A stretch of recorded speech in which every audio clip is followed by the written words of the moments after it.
Good morning. It's Saturday here in Sedona, and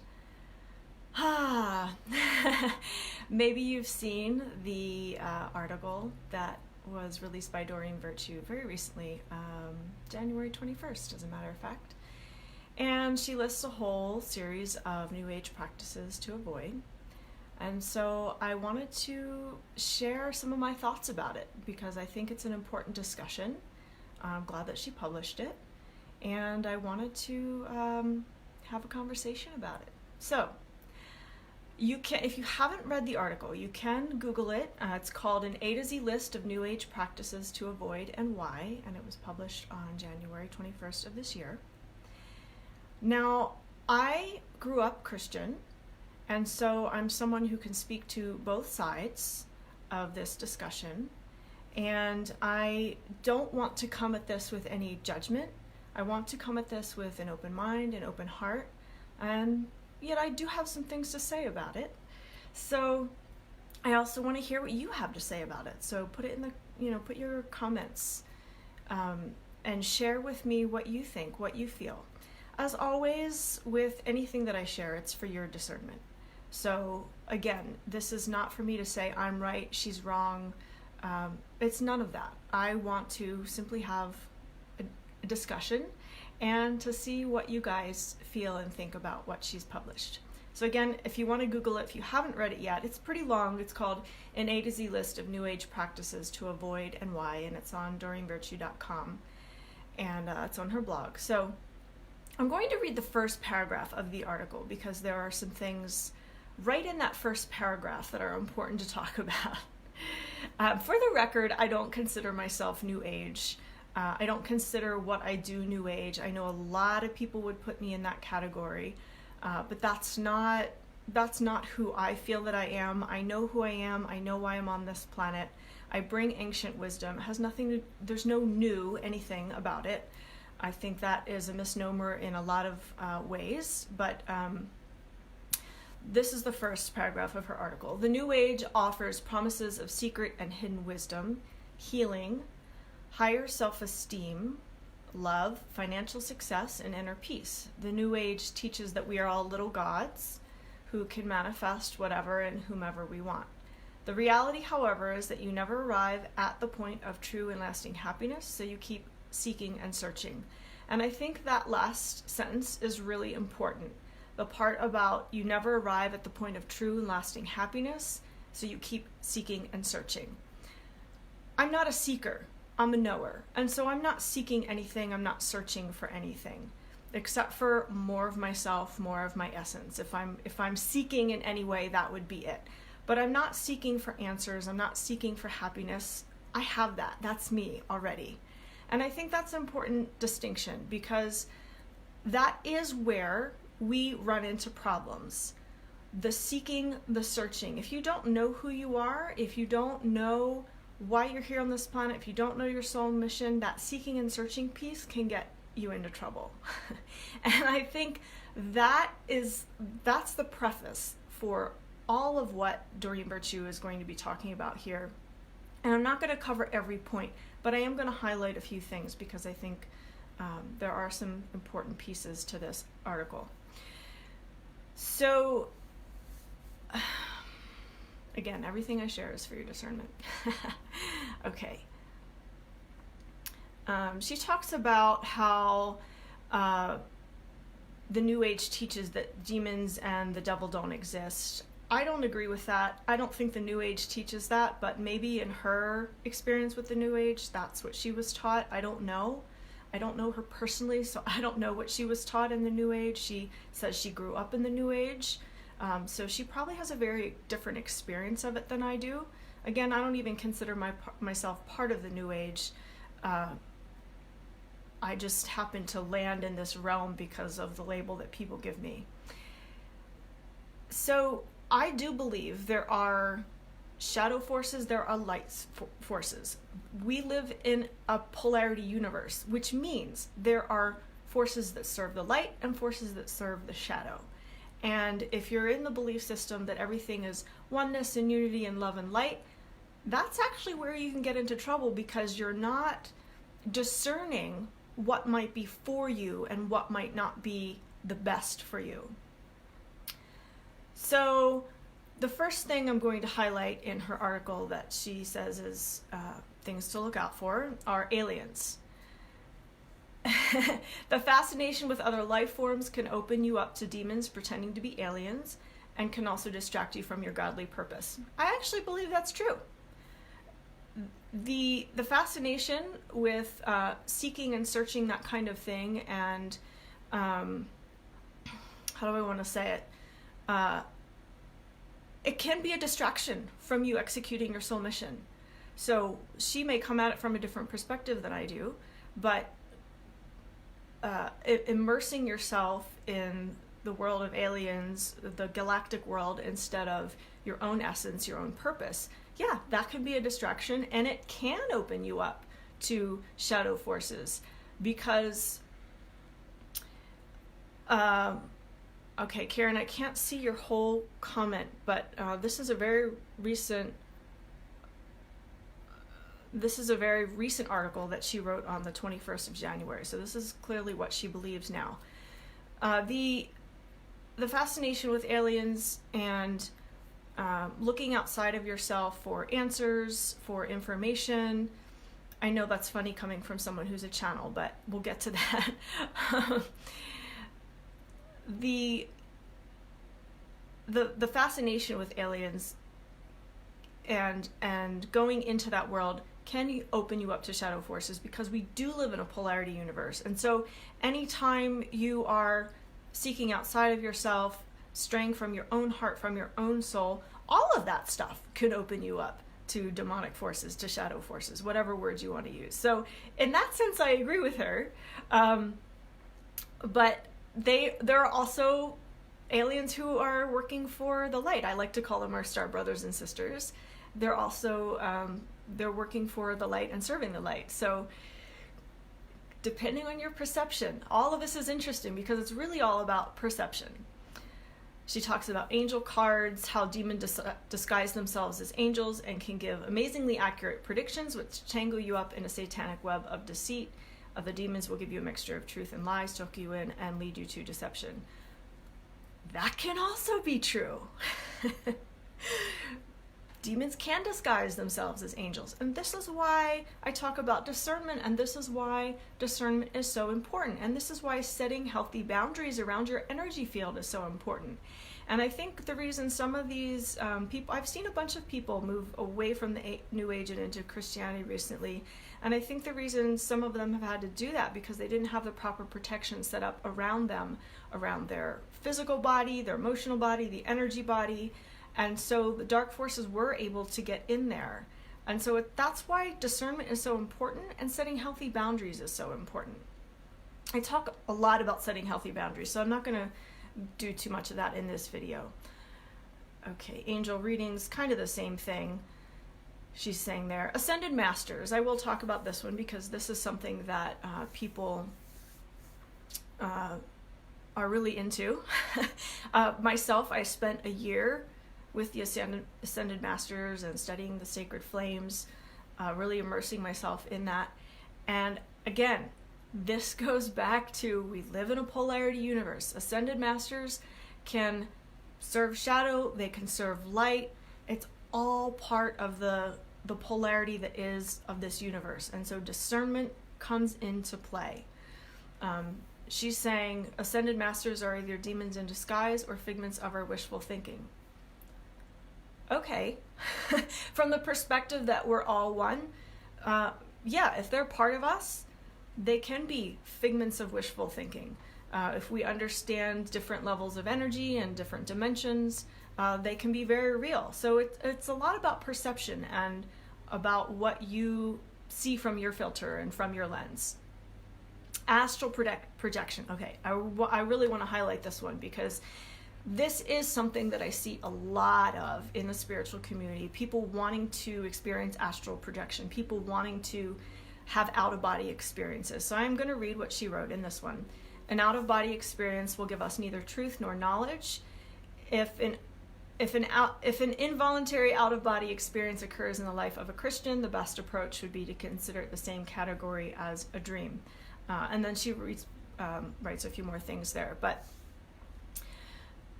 astral projection is oftenly misunderstood, and my understanding of it is that you're really going mostly into 4D, and any information that you need, you do not have to leave your body to obtain it. In fact, it's much more powerful, and it's going to be safer and more integrated if you receive that information being in your human form, being grounded, receiving it through your essence. That information is going to be much more reliable. As soon as you leave your body, you do leave yourself susceptible to attack, shadow forces. You leave your body susceptible to more light coming in. Again, the polarity. You guys see where I'm going with this? There is a polarity in this universe. And so with astral projection, you can get either more light or more shadow, or perhaps nothing, depending on your experience. But when you stay in your body and receive the information, there is an integrity, a higher integrity to that information. I'll say it that way. And you won't be as susceptible to any possible attacks from the shadow. Okay. She lists astrocartography, astrology. Astrology is the interpretation of an assumed influence the stars and the planets exert on human destiny. This is a false belief. This is actually something I want to ask Prime Creator about, because personally, I believe we can transcend our astrological charts, and I'm not too much into astrology, though I have friends who am, and it works for them, that's fine. For me, I believe I'm much greater than that. I'm much deeper, much more expanded than that. I don't need the stars and planets to dictate how I create my life. All right, what does Elaine say here? You guys are writing long comments. I can't see the whole thing. Okay. As a medium, I see the polarity with spirit, and indeed with the souls that I cross over to the light. Yeah, we're in polarity, folks. We're in polarity. So a lot of this is perception. And I wanted to share her perception because I do think it has some value to look at this kind of thinking and this kind of opinion, and then to tune into yourself and say, okay, what do I know? What is my truth about this? Okay, chakras. Okay, this is a good one. A chakra is a spiritual power point used in yoga and Eastern mysticism. The word chakra describes one element in a highly complex system of thought about the energies of the body. The spiritual experience achieved through this type of meditation is undeniably real, and it may be like a connection to the divine, but it is not of God. The Bible says that we should reject spiritual messengers who claim to be from God but speak a different gospel. Galatians 1:8. Okay. Chakras. Kundalini. When you open the chakras, when you align the chakras, yes, you open a flow, and that flow can be your own divine essence, or that flow can be shadow. So what are you going to be a channel of? What are you going to allow to flow through you? Are chakras evil in and of themselves? No. Are they perhaps a matrix or a system that was programmed or implanted into us? That's possible. However you look at it, you can work with them either to bring through the light or bring through the shadow. So again, your choice, your perception. That's all I'm going to say about that. All right, channeling. Obviously, I have to talk about this one since I'm a channel. This practice of vacating your awareness so that a spirit can take over and communicate through you. Also, remember that demons lie, so they may falsely claim to be Jesus, an angel, or departed loved one, or entity. Okay. So first of all, not all channels vacate their awareness. I'm very aware when I'm channeling, and it is a discernment, again, about what you allow to come through you.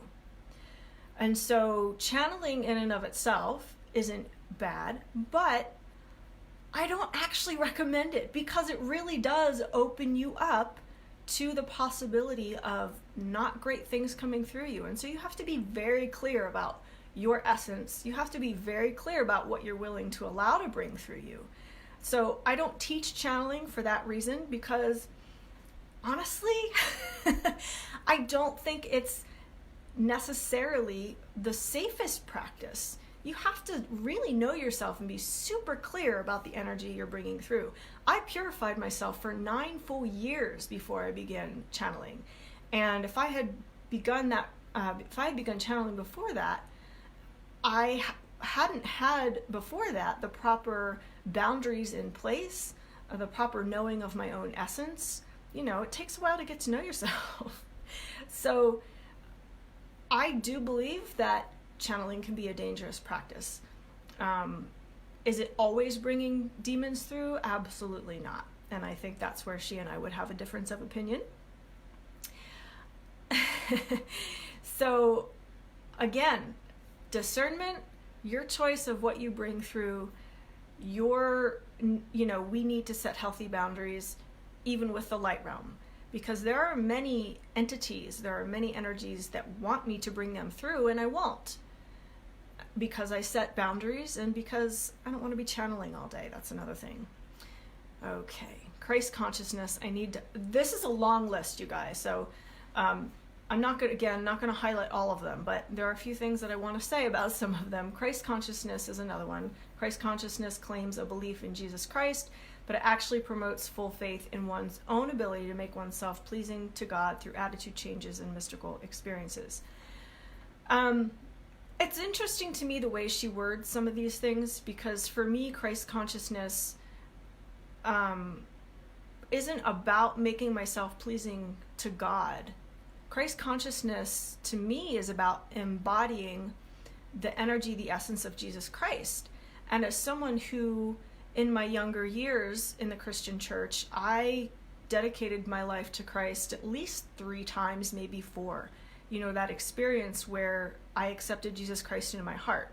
So if Jesus Christ is truly in my heart, that is a form of embodiment of the Christ energy. And that to me is more what Christ consciousness is about, embodying the Christ energy and being that to myself, to other people, being that in my everyday life. It's not about me trying to make myself pleasing to God. That's not what it is for me. It's about sharing with the world the love that Jesus was demonstrating for us. Okay, moving on. Oh, there's so many good ones in here, you guys. Crystals. In the New Age, people are encouraged to worship God's creations, such as crystals. I don't worship crystals. I have lots of crystals in my house, but I don't worship them. To me, they hold higher frequencies to bring a supportive environment. But again, I can see where she's coming from with this, because if people do give their power over to crystals, and if they're not setting healthy boundaries and they do allow shadow energies to take over the crystals, to infuse the crystals, they can turn out to be not so great. Now, I've never had that experience with crystals, but I can see where she's coming from. When you bring in amplifiers, such as a crystal, it will amplify light energy or shadow energy. All right, that's all I'm going to say about that. Dream catchers. I'm not going to go into that. Empowerment. Well, this is interesting. What she says about empowerment is the attempt to feel better about yourself and or to gain worldly success. These concerns need to be brought to God, including through a pastor or Christian counselor, rather than through an expensive empowerment workshop. Again, I find it interesting, her perception and the way she words things. To me, empowerment is not an attempt to feel better about myself. It is the process of knowing who I am as a powerful being on this planet, what I'm capable of, how I can help others. It's not about me feeling better about myself. So I think the perception that she has about some of these things, it doesn't quite match up with, in my opinion, the true meaning of the word. So again, all this is for your discernment. You know, read the article and what you... I wonder what she has to say about religions other than Christianity. Well, Christianity is the only way. That's what she has to say. Jesus Christ is the only way to heaven. That's what she has to say. Typical Christian belief. Jesus Christ is the only way to heaven. There is a heaven. There is a hell. Yeah, that's the Christian belief system. Okay, energy healing. The belief that a person can be a conduit for universal energy through the use of symbols and their hands. This is the spiritual equivalent of opening your front door and inviting random strangers into your home. Now, my experience growing up as a Christian, we had something called the laying on of hands, and there was prayer involved with that. To me, same thing, different words. So the fact that she's saying this is something to avoid is very interesting, because my experience was we did use energy healing. We didn't call it that because, yeah, that was satanic and of the devil. But same thing. You lay your hands on someone with the intention for healing. Just because your hands are making contact doesn't take away the fact that you're using energy for healing. So, interesting. Okay. Oh, fairies. Okay, I apologize. This one kind of makes me laugh because it's just so, it's so out there to me.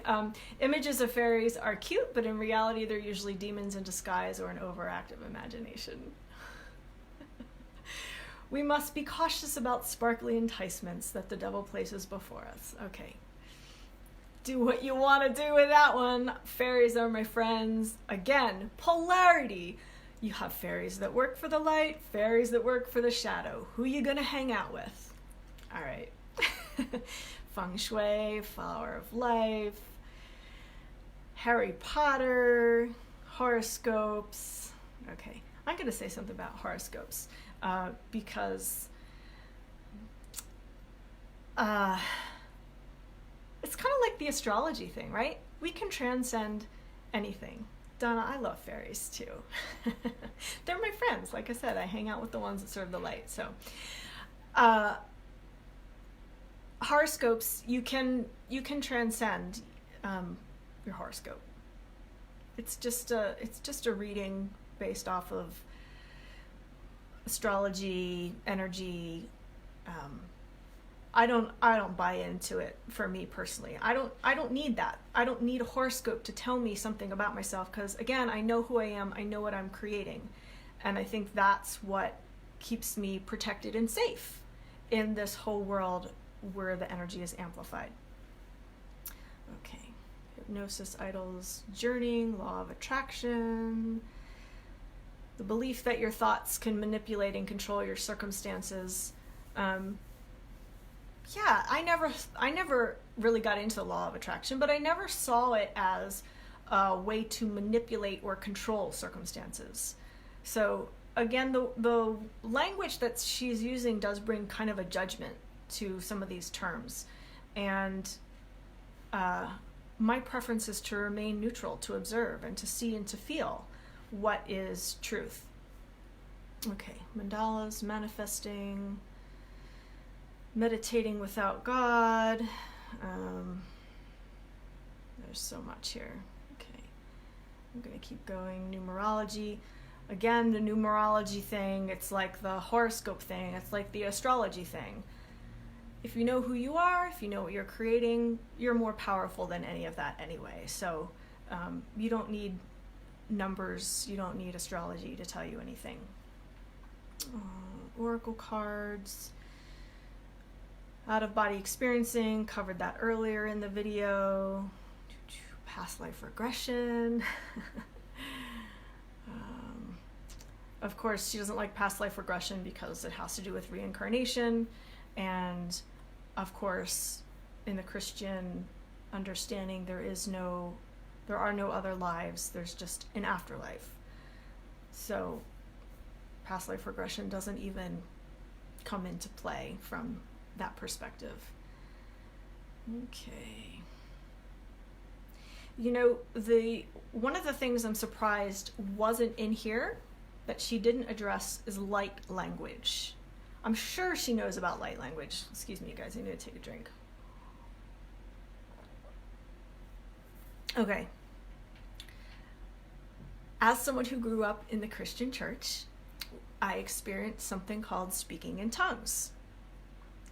It's pretty common in some denominations, not so common in others, just depending on, you know, what denomination and how conservative or liberal, that kind of thing. But I did experience it in the church growing up, speaking in tongues. And now as someone who speaks light language, it's the same thing. Same thing, different term, different language, different terminology. And again, anytime you are tapping into different frequencies, we're in polarity, there's the potential for the shadow frequency to come through or the light frequency to come through. So what are you going to allow through your channel? It always comes back to this. And this is something that she's not recognizing. This is something she's not taking responsibility for. What am I going to allow through my channel?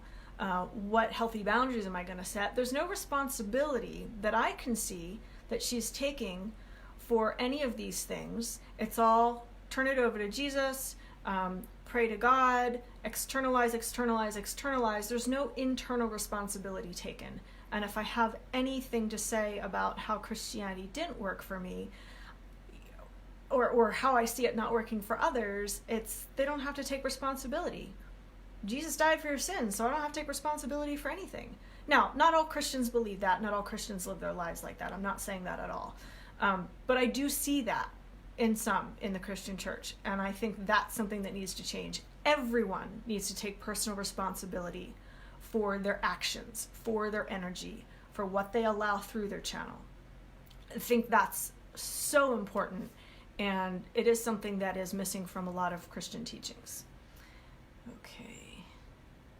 Psychic readings, Reiki.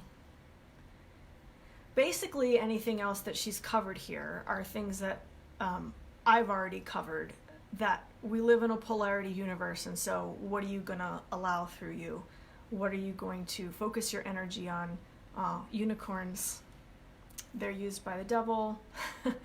Sorry, not my unicorn. Vision boards. Yeah, so you guys can read the article on your own.